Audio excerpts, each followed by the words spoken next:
let's explore what really is the red pill, because there's a deeper significance to it that is very important. So we understand, if you've been following this, what organizational disease is. It basically, just as there's physiological disease in the human species and we need to address that, there's organizational disease. And they both come from the same place. Physiological disease was a system in natural systems of selection. And so organizational disease was the same thing as well. Yeah. So, but we're no longer natural systems. So now we have to manage and take care of these things. It doesn't serve a function anymore, as it once did prior to the invention of agriculture, the Neolithic Revolution and all that. But that's really what we understand from the completed model of the human species. So we understand organizational disease. And we understand what's required to address it, which is organizational hygiene and its elements of accountability, transparency, feedback permission, intellectual courage, moral courage, and integrity. And we can observe this from just simply observing systems that have these and systems that don't, and how they perform. And so organizational disease has a general progression of kind of dysfunction, decline, decay, and then it proceeds on to be more rotten as an organization, and then a just totally rancid organization, and it proceeds to that level. And what we can see is that this naturally occurs pretty much for sure when we don't have organizational hygiene, and we have weak organizational hygiene. It will happen to a certain degree. So now we understand the application of organizational hygiene, because now we're aware of what organizational disease is, and we understand it just needs to be there universally applied across, and in some circumstances more intensely. And in the absence of it, we know what happens to organizations. And that organization could be, a government department, a charity, a non-for-profit. It could be a business. It could be, whatever. It could be a religious community. Whatever we want. We just know that organizational hygiene is necessary so that it stays healthy and needs to be universally applied, which is the awakening, the great awakening of this century, realizing that this isn't just a good thing to do, it's a necessary thing to apply. So really what the red pill is just going around applying it. It's bringing transparency and accountability to things. It's bringing feedback to say, here's what you say you're doing, and here's what's actually happening as we can record it, giving us that information. It is intellectual courage to discuss and figure things out and think about things. It's moral courage to actually care about people, and not just to pretend to care or some pretense of it, to actually care. And it is integrity, and it is looking around. Is there a lack of integrity? Is there a lack of intellectual courage? Let's challenge that. Is there a lack of transparency and accountability? Let's challenge that. And that's really what the red pill is. It's really just the application of organizational hygiene, which is a wonderful thing. Which is interesting because that is what people like to do. We, just as we do not like physiological disease. And if it's present, we want to, we must address this, we must fix this, we must do something about it, when we become aware of it. Same thing with organizational disease, the natural human response. Say, I don't like this doesn't make sense, this isn't working, this isn't a good way for things to be organized. And with this natural human response, we want to go in and kind of try and sort that out and talk about it and figure it out. And that is just human nature, which is wonderful. Now, we must also realize there's another thing called these organizational predators, certain kind of people who want to, you can observe them, they've always been out through history, and they're basically psychopaths, narcissistic, they seek power, privilege, prestige, and control, and this is what they do obsessively. And they have processes in which they get into organizations, they'll infiltrate, groom, and then colonize them to make the norms suitable to them. And one of the norms that they need, if perhaps only the most primary one, is they must prevent organizational hygiene occurring, because the things that they do, when people can see that and it becomes apparent, we're just disgusted by what they do. So they must somehow subvert organizational hygiene, and they use many tricks and techniques to do that, which are beyond the scope of this particular video, but you can certainly observe them doing it. What they're trying to do is, essentially, human beings have an organizational immune system, and and we respond to corruption and decay and rancidness in organizations, and we respond to it, and we want to address it and figure it out and do something about it. And they must suppress that, or they must confuse it, or misdirect it in some way, our organizational immune system. And they're busy doing it through all sorts of avenues and ways and techniques. And they're really just testing it to see if it's strong. And if it's weak, they will take advantage of it.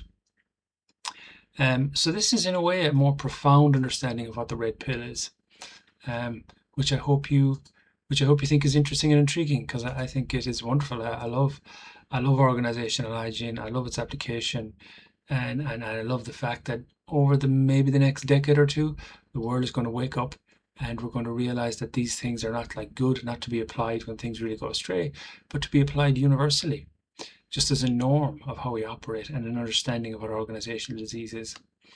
And I think a good example would be the USAID. That was a program that an organizational department of the US government that had gone completely rancid. And when it was applied, transparency and accountability, and feedback regarding what is it doing and what's it say it's doing, and does it have integrity, like as in terms of what the department's intended to do. And it just failed all of these things, and it was just absolutely rancid. And I think Elon Musk described it as it's like when you break away the veneer, this polished, pretty veneer designed to confuse and make it look one way. When you break that away, it's just absolutely rancid, was the word he used. What's going on the inside, and totally dysfunctional and a mess. And I think that's what they do, is they try and put veneers on things, and then try and tell everybody there's no need to look there. Or if you want to question that, you're bad or something like that, and they do all kinds of stuff to oppress the organizational immune system. That's just a really good example of it. But as I said, over the coming decade or two, part of the great enlightenment of this great century, we'll become aware, understand organizational disease, its origin, its dynamics, and really what we need to apply to address it. And again, it's not that it'll go away, but we'll be managing it so much better. It won't be as systemic a problem as it currently is, because we'll be universally applying organizational hygiene. But it'll still be something to be present, something to work on. Sometimes it might get worse in certain places, but right now it's really just kind of, it's not good. It's not good because we're not really applying as systematically as we should the qualities of organizational hygiene, because our consciousness hasn't got to that place yet. But that's the whole point of the enlightenment of this century. It starts off with an understanding and insight, our consciousness as a species. The whole species changes to understand the completed model, the human species, and understand organizational disease and what's required. And from that consciousness that we will all share, we will just be collaborating, we work together, and won't be unacceptable how we organize things in our own personal lives, and how we talk about what's going on, and it just won't be acceptable for organizations to operate in that way anymore. And that'll be a lovely enlightenment. As we've seen, the last century had its enlightenments, which were wonderful and profound and challenging. And it started off people not being aware of it, and then it's just become commonly understood as this is a better path. And that is the process we're under now. But we're right now just the first whisperings of it, and that's beautiful, and a few people are beginning to think, oh, maybe there is something to this. Maybe there is maybe the model of the human species is not complete, and maybe this actually does explain it very well. And then once you have the completed model, a whole bunch of wonderful insights become apparent, and we can operate much better. So as I say, if you like this, if you're on this journey with me, let's get in touch, drop a comment, let's collaborate, let's make this happen.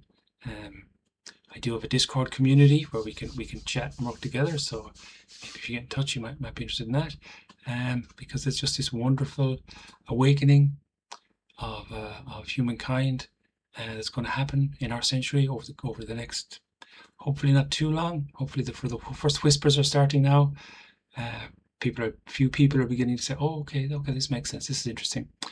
And then a few more, and then it'll become bigger, and then there'll be just an avalanche, and then just awakening across the entire world, which is wonderful. And I think also it's important to realize that the consequences, the impact of not waking up is getting more and more desperate.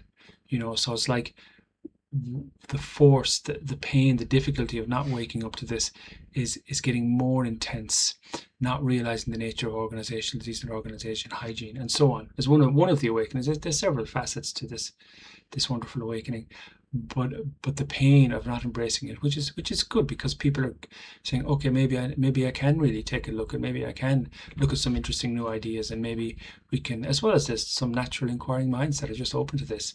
But yeah, the pressure is mounting, the pain is rising, and but the whispers are out there. These new insights, this new understanding of the human species and so on, is out there, and it's great to be a part of it, and great to see it just beginning to happen. And I'm looking forward to it intensifying. From just a little flame to a little more burning, to maybe even stronger, and then just embracing the whole world of this awakening, this enlightenment. And so yeah, hopefully you got something from this. I kind of thought it was fun talking about it, and just comparing the red pill, and maybe a deeper look at why the red pill might be so significant. So yeah, thank you, and hope you're having a good night too.